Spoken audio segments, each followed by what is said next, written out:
കൂടുന്നതിനനുസരിച്ച് ആശുപത്രി ചെലവുകളും ചികിത്സാ ചെലവുകളും വലിയ സാമ്പത്തിക ബാധ്യതയായി മാറാം. അതുകൊണ്ട് തന്നെ സീനിയർ സിറ്റിസൺസ് ഹെൽത്ത് ഇൻഷുറൻസ് എടുക്കുമ്പോൾ വെറുതെ കുറഞ്ഞ പ്രീമിയം പോളിസി നോക്കി തിരഞ്ഞെടുക്കുന്നത് ശരിയായ രീതിയല്ല. വെയിറ്റിംഗ് പീരീഡ് എത്രയാണ്, കോ പേയ്മെന്റ് ഉണ്ടോ, റൂം റെന്റ് ലിമിറ്റ് ഉണ്ടോ, നിങ്ങളുടെ അടുത്തുള്ള ആശുപത്രികളിൽ ക്യാഷ്ലെസ് സൗകര്യമുണ്ടോ, നിലവിലുള്ള രോഗങ്ങൾക്ക് എപ്പോൾ മുതൽ പരിരക്ഷ ലഭിക്കും, ഇത്തരം കാര്യങ്ങളാണ് പ്രധാനമായും പരിശോധിക്കേണ്ടത്. ഇന്ന് 60 വയസ്സിന് മുകളിലുള്ളവർ ആരോഗ്യ ഇൻഷുറൻസ് എടുക്കുമ്പോൾ ശ്രദ്ധിക്കേണ്ട പ്രധാന കാര്യങ്ങളും പരിഗണിക്കാവുന്ന 5 ഇൻഷുറൻസ് ഓപ്ഷനുകളെ കുറിച്ചും നോക്കാം. 60 വയസ്സ് കഴിഞ്ഞവർക്ക് പ്രത്യേകിച്ച് ശ്രദ്ധിക്കേണ്ട ആദ്യത്തെ കാര്യം pre existing disease waiting period ആണ്. നിലവിൽ പ്രമേഹം, ഉയർന്ന രക്തസമ്മർദ്ദം തുടങ്ങിയ രോഗങ്ങൾ ഉണ്ട് എങ്കിൽ അവയ്ക്കുള്ള ചികിത്സാ ചെലവ് പോളിസി എടുത്ത ഉടൻ തന്നെ ലഭിക്കണമെന്നില്ല. പല പോളിസികളിലും നിലവിലുള്ള രോഗങ്ങൾക്ക് വെയിറ്റിംഗ് പീരീഡ് ഉണ്ടാകും. അതുകൊണ്ട് പോളിസി എടുക്കുന്നതിന് മുൻപ് നിങ്ങളുടെ നിലവിലുള്ള രോഗങ്ങൾക്ക് എത്ര കാലത്തെ വെയിറ്റിംഗ് പീരീഡ് ആണ് ഉള്ളത് എന്ന് നിർബന്ധമായും പരിശോധിക്കുക. രണ്ടാമത് ശ്രദ്ധിക്കേണ്ട കാര്യം കോ പേയ്മെന്റ് എത്രയാണ് എന്നതാണ്. പോളിസിയിൽ 20% കോപ്പേ ഉണ്ടെങ്കിൽ നിബന്ധനകൾ ബാധകമായ സാഹചര്യത്തിൽ 20,000 രൂപ നിങ്ങൾ തന്നെ നൽകേണ്ടി വരും. സീനിയർ സിറ്റിസൺസ് പോളിസികളിൽ 10 മുതൽ 30% വരെ കോ പേയ്മെന്റ് ഉണ്ടാകുന്ന പ്ലാനുകൾ കാണാം. അതിനാൽ പ്രീമിയം കുറവാണ് എന്നത് മാത്രം നോക്കരുത്. കുറഞ്ഞ പ്രീമിയത്തിന് പകരം ഉയർന്ന കോപ്പേ ഉണ്ടെങ്കിൽ ക്ലെയിം സമയത്ത് നിങ്ങളുടെ സ്വന്തം പോക്കറ്റിൽ നിന്ന് വലിയ തുക നൽകേണ്ടി വരും. മൂന്നാമത് നോക്കേണ്ടത് റൂം റെന്റ് ലിമിറ്റ് ആണ്.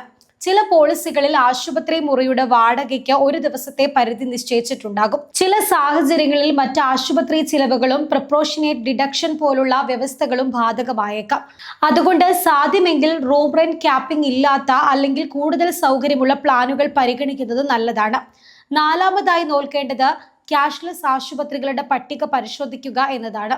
നിങ്ങൾ താമസിക്കുന്ന സ്ഥലത്തിനടുത്തുള്ള ആശുപത്രികളിൽ പോളിസിക്ക് ക്യാഷ്ലെസ് ട്രീറ്റ്മെന്റ് ലഭിക്കുന്നുണ്ടോ എന്നതും വളരെ പ്രധാനമാണ്. പ്രായമായ ഒരാൾക്ക് അടിയന്തരമായി ആശുപത്രിയിൽ പ്രവേശിപ്പിക്കേണ്ട സാഹചര്യം വന്നാൽ ദൂരെയുള്ള ആശുപത്രിയിലേക്ക് പോകേണ്ടി വരുന്നത് വലിയ ബുദ്ധിമുട്ടുണ്ടാക്കും. അതുകൊണ്ട് പോളിസി എടുക്കുന്നതിന് മുൻപ് നിങ്ങളുടെ നാട്ടിലെയും സമീപ പ്രദേശങ്ങളിലെയും പ്രധാന ആശുപത്രികൾ നെറ്റ്വർക്ക് ഹോസ്പിറ്റൽ പട്ടികയിൽ ഉണ്ടോ എന്ന് പരിശോധിക്കുക. അഞ്ചാമതായി നോക്കേണ്ടത് ചികിത്സയ്ക്ക് പ്രത്യേക ലിമിറ്റ് ഉണ്ടോ എന്നാണ്.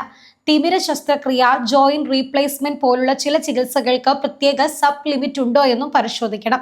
ചുരുക്കി പറഞ്ഞാൽ 60 കഴിഞ്ഞ ഒരാൾക്ക് ആരോഗ്യ ഇൻഷുറൻസ് എടുക്കുമ്പോൾ കുറഞ്ഞ പ്രീമിയം മാത്രം നോക്കി തീരുമാനിക്കരുത്. പ്രായം, നിലവിലുള്ള രോഗങ്ങൾ, ആവശ്യമായ കവറേജ്, ബഡ്ജറ്റ് എന്നിവ പരിഗണിച്ച് പോളിസി ഡോക്യുമെന്റ്സ് വായിച്ചും ആവശ്യമെങ്കിൽ ക്വാളിഫൈഡ് ഇൻഷുറൻസ് അഡ്വൈസറിന്റെ സഹായം തേടിയും മാത്രം തീരുമാനമെടുക്കുക. ഈ വീഡിയോ സാമ്പത്തികവും ഇൻഷുറൻസിനുമായി ബന്ധപ്പെട്ട പൊതുവിവരങ്ങൾ നൽകാനുള്ളതാണ്. ഒരു പ്രത്യേക പോളിസി വാങ്ങാനുള്ള വ്യക്തിഗത ശുപാർശയായി ഇതിനെ കാണണ്ട. നിങ്ങളുടെ വീട്ടിൽ 60 വയസ്സിന് മുകളിൽ പ്രായമുള്ള മാതാപിതാക്കളോ മുതിർന്നവരോ ഉണ്ടെങ്കിൽ ഈ വിവരം അവരിലേക്കും എത്തിക്കാൻ മറക്കണ്ട. പുതിയൊരു ഇൻഫർമേറ്റീവ് വീഡിയോയുമായി വീണ്ടും വരാം. നന്ദി.